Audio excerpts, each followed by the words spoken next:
Most heartfelt greetings and salutations, ladies and gentledims. I eagerly welcome you to Sturgeon's most premier station, Dusklight Radio, hosted by yours truly, the fortune-finding, feverishly feral, and ferociously forlorn Everett J. Blackwell. Perhaps you know of us Blackwells. We operated Sturgeon's first true escape room. It was padded from end to end with a complicated mechanism at the back. No drawers or other hideaway areas to explore. Participants had to ingest something through a small flap in the door 3 times a day and answer cognitive questions regularly in order to gradually unlock the door and finally leave. Old Salem Blackwell called it the Rehabilitation Escape Room, and eventually it caught on nationwide. I'm just now realizing that they may have pioneered the first sanitarium, and I simply imagined it was an escape room. Perhaps I've paid a visit over the years. But let's move on. Anyway, I'm Dusklight's main and most fabulous half-dead host. My job at this fine radio station is to bring you some of the most twisted, interesting, and downright bizarre tales that I and my wonderful many-legged runners collect from the far corners of Sturgeon and beyond. Some of them will make you laugh, some will make you cry, and some of you will want to show your appreciation by becoming a member or going to our currently non-existent Patreon. And while we appreciate both gestures, truly we do, listeners, you have a more pragmatic form of gratitude at your disposal right now. I bet you didn't even know. Simply face away from the closest corner of your room, bend yourself backwards until you can view it upside down, and draw on your lips with purple crayon until you summon the... No, don't do that, listeners. I apologize, dear listeners. TJ snuck in some notes about how to summon the purple crayon god, Aubergine the Unhearing. Just ignore that. Simply leave a comment and have notifications turned on. That'll be plenty. But perhaps we will offer a membership or Patreon for early listeners the scenes mishaps. Let me know what you think in the comments below. It's time for our next story of this evening. Oh my. Listeners, this is a transcript provided by Janitor Supremo TJ Lee, taken from the desk of our Sturgeon sheriff himself, Sheriff Erickson. He heard we broadcasted tales from Sturgeon and beyond, decided he wanted to let his be known to us, to all of you. Now, this is only one part of the sordid tale, and to hear the other side, though not necessary to appreciate this story, you will need to keep an eye on Spirit Voice's channel for it. It's coming soon. This Sturgeon tale, Furniture Doesn't Talk, featuring voice work by TJ Lee, all hail his janitorial wisdom, has an addendum attached, scrawled in crayon with multiple drawings of buttered crumpets, mint chalk ice creams, and, what the hell is this, TJ? A turbo bear. Okay. DJ has asked those loyal listeners who somehow haven't done so already to go and please consider checking out our latest show here at Dusklight. Lord knows how we got management to sign off on it. A Sturgeon-focused Monster of the Week campaign, The Nightmare Detectives.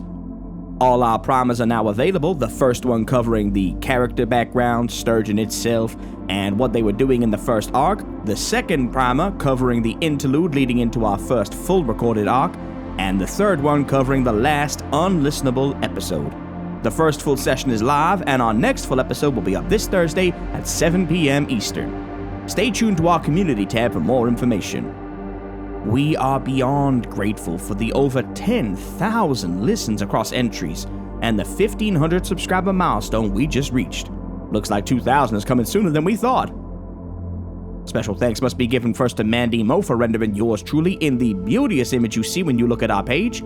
Our music is provided with permission by Cryo Chamber, Envato Elements, and the Dark Somnium with gracious thanks. Your voice for this tale is our jubilant janitor TJ Lee, and if you enjoy these intros and want to see more, please ensure you've got notifications on and leave a comment for every video you encounter. With that, the sun has set and dusk has crawled into the studio once more. Whether you're working, prepping to sleep, or evading the formless void that will one day consume us all, Blackwell is here to soothe your ears and captivate your soul. Now, close your eyes and take a deep breath. The scene has been set and the light is on. It's time to walk towards it.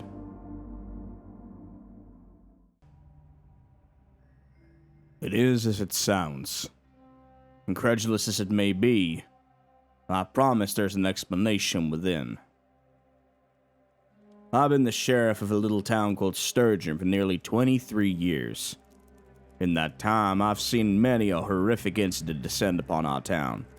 Fall out of my jurisdiction and get passed to the higher-ups faster than you can say nightmare scenario. It's frustrating, and there's damn sure plenty of days where I feel that I'm just a prop with a fucking toy badge. But I'm still needed for the wet work, the ugly jobs, and the things that stick with you no matter what your poison of choice may be. There's a saying about gazing into the void, and it gazes into you. But what do you do when the void follows you wherever you go? Nobody is making me share this report.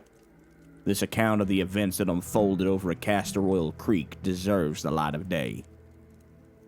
Even if it haunts me with every waking moment. A negative to my every positive. For example, while 89% of missing persons are found, that includes dead or alive. People go missing. Frequently. Put enough folks in one place and you're bound to have bad apples, rotten apples, and things that wear the skin of apples to lure in precocious prey. So when people began vanishing in quick succession in Sturgeon, it was something we took notice of. I'd long suspected that it was one perpetrator, targeting seemingly at random. They left no evidence. No bodies were ever recovered. And it was always a situation where the overwhelming emotion we were left with was helplessness. If I never have to look a grieving family in the eyes and tell them I've done all I can again, it'll be too goddamn soon. But we're a small sheriff's office and our resources are limited. This land is old and full of places we simply cannot search. Eventually, it either is open but privately declared closed, or the higher-ups take interest and we're left fielding apologies left, right, and center. Not this time. No. This time, it started with us and ended with us. I need another drink.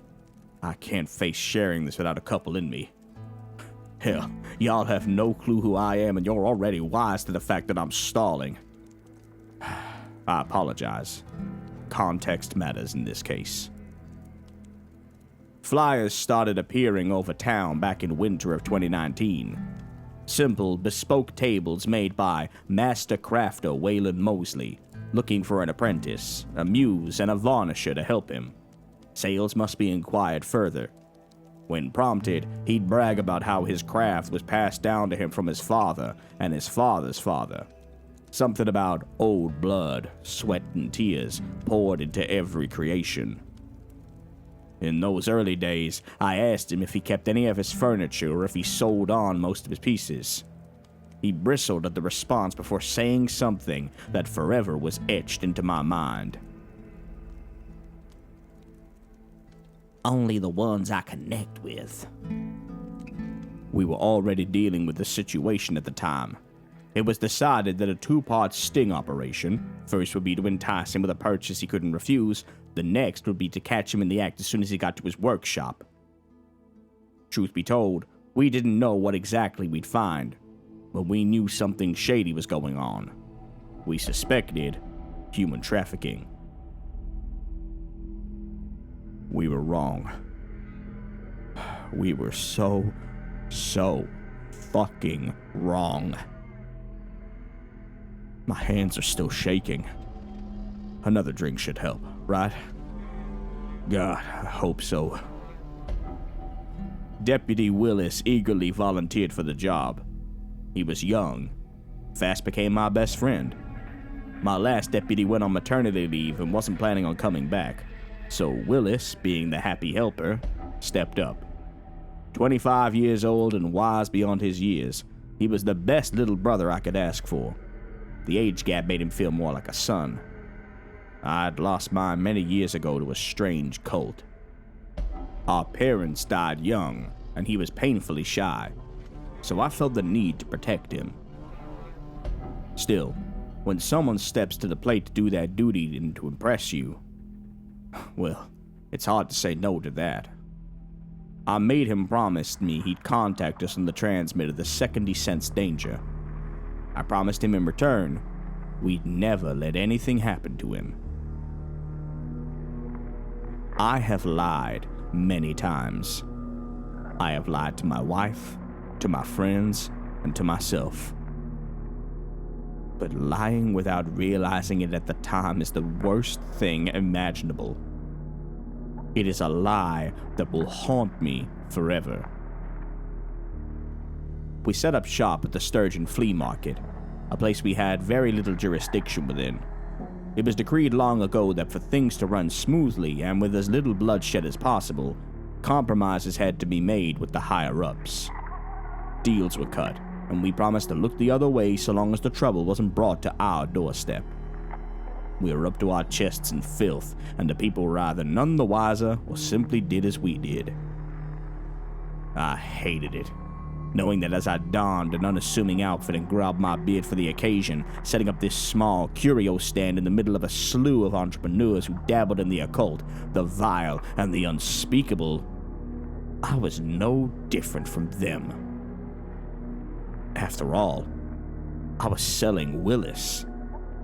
Perhaps he didn't see it that way, but I sure as hell did. Once Wayland paid for him, Willis was his to do with as he wished. He strolled up around noon. He was a lot more well-kempt than I pictured.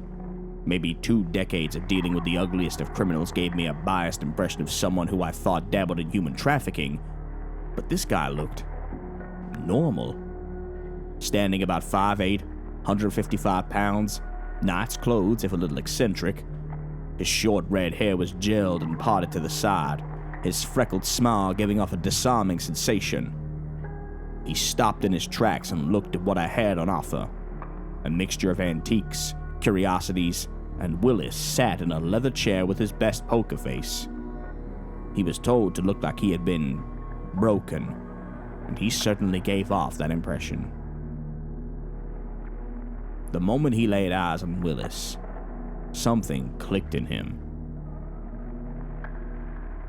"He's magnificent," he breathed, running his hands across his legs and thighs as if inspecting a priceless artifact.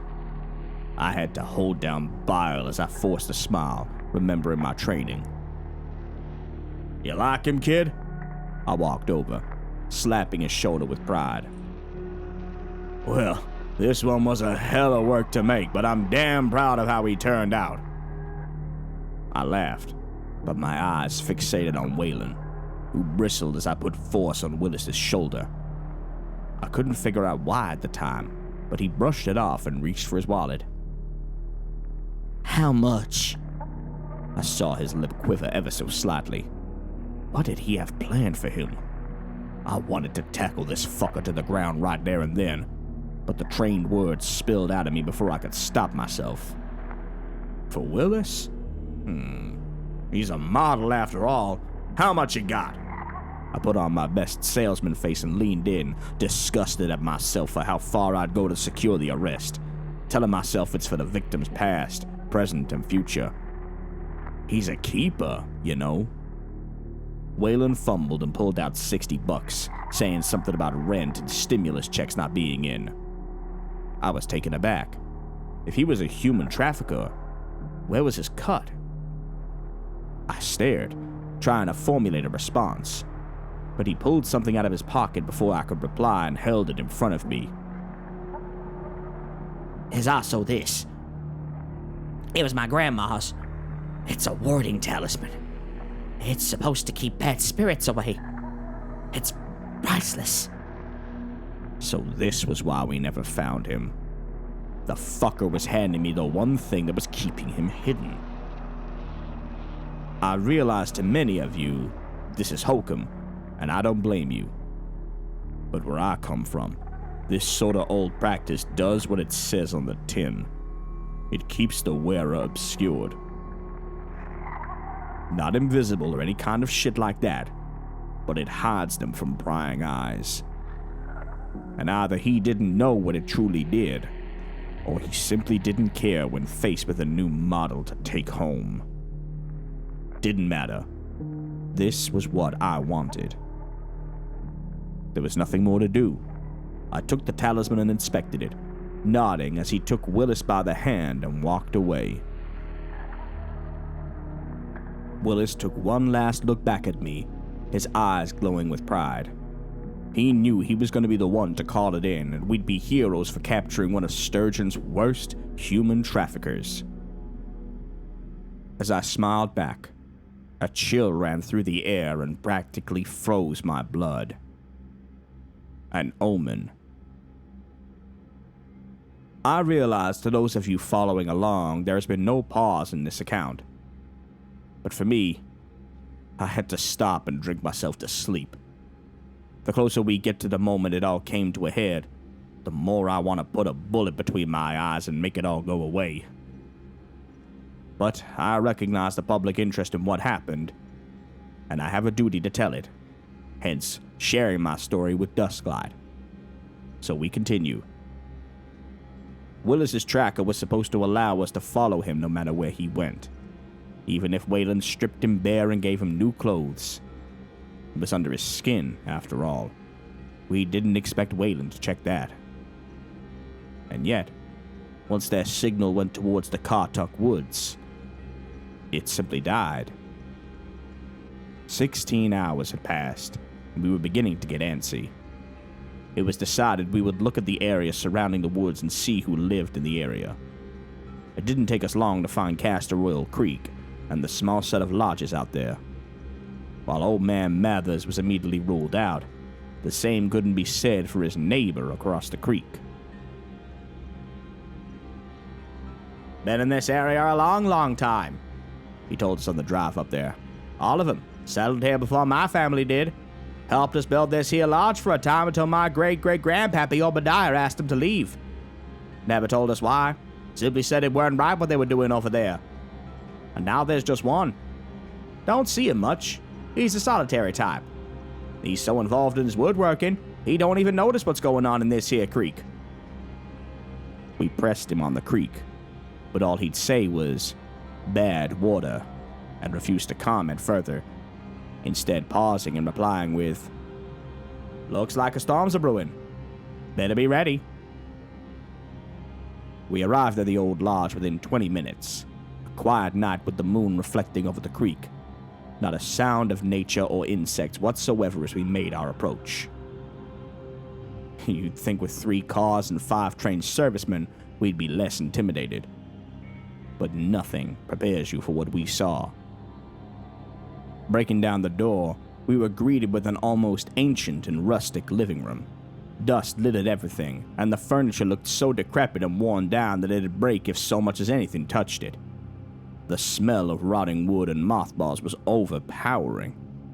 I'm sure mold was a factor too, but there was something iron-like in the air that I couldn't place. A quick sweep of the home showed us the only non-dusty area, the large rug. Moving that aside led to a trapdoor that, with great effort, came open and led down a large set of stairs. As we descended, the smell of death began to grow in intensity, our less experienced servicemen opting to hang back and cover the entrance, leaving me and 2 colleagues to continue. Fuck. I need another drink. My hands won't stop shaking. We approached what I can only describe as a leathery, undulating door. It shook in place and felt like the hide of a cow to touch. It was warm when I placed my hand against it, and something moved underneath my palm. I pushed without much force, and the door gave way. The stench was unbearable, and my eyes watered as my stomach threatened to eject everything within it. I felt my knees begin to buckle, but my resolve kept them upright. I was grateful all three of us had masks on. I don't know if I'd been able to cope otherwise. The room was stained in red. It had been transformed into a living area with odd furniture lining each section of the sizable room. A large, hairy wardrobe in the corner next to a bed that seemed to sway in place. A small chest of drawers with bizarre shelves holding a sparked lamp on top of it. A TV sat in the center of the room, some strange mesh coating its entire frame, and a screen blaring out static that partially illuminated the room. The yellow couch with purple spots seeming to dance in the light. To the right, however, sat cages. Some rusted over, and others covered in filth and blood, but they were unmistakable. Got you. There, right in the center, clad in a stained apron and humming to himself, was Waylon, busying himself over a table with a slew of tools cast at the side. "Waylon Mosley, you're under arrest for human trafficking," I called, trying to push authority into my voice as best I could, trying not to gag. He put a thick tarp over the table and turned, as if in a daze, arms spread out and smiling. "Have you come to check out my furniture, officer?" He laid his eyes on me, and one of my colleagues moved in to arrest him. His smile faded. "Were you expecting someone else? A client for your illicit practices, perhaps?" I scoffed, the stains on his apron and hands telling an ugly tale. "What is the meaning of this? What's going on? I'll have your badges, all of you!" he cried, genuinely upset that we barged in, as if what he was doing was perfectly normal. I took a couple steps closer, his current project still obscured from view. "Waylon Mosley, you're going away for a long, long time. We met a little while ago. I'm Sheriff Erickson. We did a little trade, and you gave up something you shouldn't have." I held out the talisman and saw his eyes glimmer. "This town might have some odd practices, Waylon, but criminals are always the same when it comes to getting what they want. Predictable." I leaned down and grabbed his jaw with my hand, wanting him to feel the power I had, that I could break his jaw or rip out his tongue or snap his neck if I so wished. "Now, where is my deputy? Where is Willis?" He wrestled against the officers, but was no match and simply grunted before looking back at me, confused and angry. "What deputy? You sold me a pristine table!" I felt my grip on his mouth tighten and I let go, slapping him as hard as I could. "Don't you play with me, son. You inspected him, you paid for him, and took him away by hand. I watched you do it. Now I ain't gonna ask you nicely again. Where is he?" I will never forget the sequence of events that followed, even if I would give anything to do so. His pupils dilated, and the eyes moved to the table hidden under the top. As I followed them, I felt the world fall away as a single question came into my mind. One I knew the answer to already. Why were all the cages empty? I repeated that question over and over as I slowly walked to the top, another officer finding the light switch at the same time and illuminating the whole room. Screams and guttural retches filled the space as we saw what was in this room of nightmares. What was under the top? Something did indeed sit there, but it wasn't pristine. It wasn't a table. It was Willis.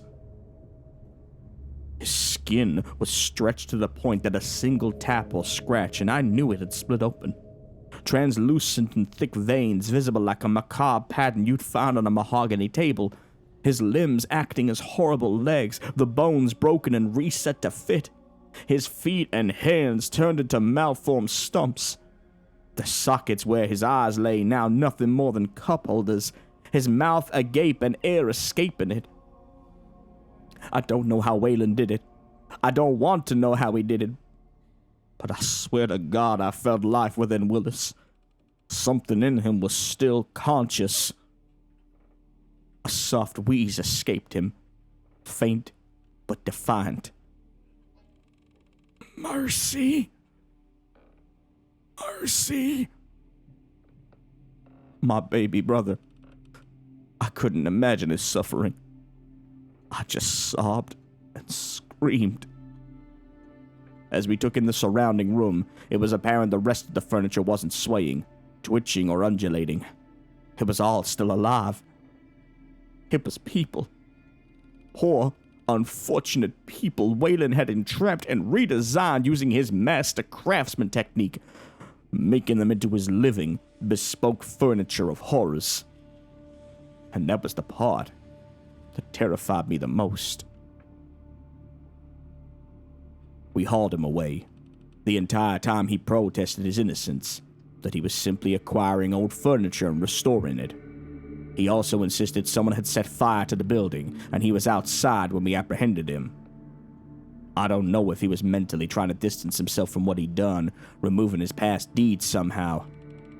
But I don't fucking care. I had to tell Willis's wife what had happened to him.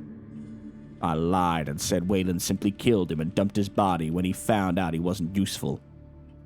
I couldn't bear them knowing he was a part of Waylon's furniture. Not even after the news got out. We'd find out as time went on who some of the victims were. An ex-girlfriend here, an old dorm room buddy there, a couple of travelers he'd taken in, and several missing persons from the entertainment district. All in all, we'd found nearly a dozen missing persons in his home. A lot of families would get both closure and add new nightmares to their suffering at the same time. We interrogated Waylon for 3 straight days, but not once did he break his mentality that what he'd done was wrong. He genuinely did not see any of his victims as people, but as furniture for him to save. After that final interrogation, I wanted to hand in my badge after Waylon's sentencing, leave Sturgeon, and settle down somewhere quiet. I couldn't face both his last words and the recollection of our first call with him, and what it meant for the wider consequences. But it was that feeling that made me stay, to catch the next embodiment of evil before he or she strikes. You see, Waylon was very forthright with his business, explaining that he did in fact sell on most of his pieces to wealthy clients. Never asked details, just that they took care of his pieces and paid him appropriately so he could live his dream. He told us in that call he only kept the ones he connected with, like a true fucking freak. But it was that final response he gave before he was taken away that keeps me drinking, keeps my hands shaking, and a lifelong hatred of the evil this world houses. I will never forget the way his eyes lit up, the curling of his lips, or the way his tongue caressed his teeth when he replied. You see, we'd asked him if he was concerned about the fact that not only had one of his victims had gotten away before being twisted beyond recognition, ready to testify against him in an already ironclad case, but that Willis was able to speak in short, pain-racked sentences and give his own account.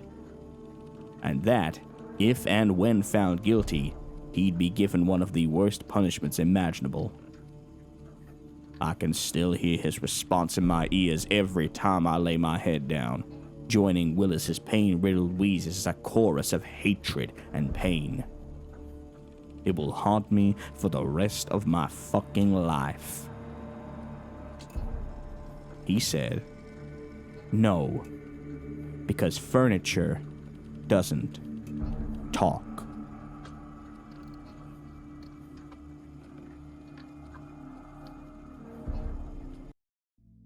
Listeners, ever since that video ended, I'm now feverishly looking around at my entire recording studio. It feels like the sound desk is breathing, my lamp is swaying, and the very walls themselves are oozing. Or maybe someone put something in my drink. If you enjoyed this video, be sure to check out some of our other transmissions. We're adding them regularly, and we'd love to have you as part of the Dusklight family by subscribing, hitting the bell of furniture, and leave a comment with stories you'd love for my many-legged runners to find. And, one last time, listeners, close your eyes and breathe with me. Remember, no matter how bad things are, how cruel people can be, and how heavy your shoulders may feel with the weight of the world bearing down on them, Dusklight will always be here to lift the load and provide you with some respite. Drink some water, watch a video about tree frogs, eat something savory, and sleep on the cool side of the pillow with the window open and the stars twinkling down on you. Start and end each day with kindness in your heart. You matter, you are loved, and every day is another chance. I'll see you again when the sun sets and dusk enters the station.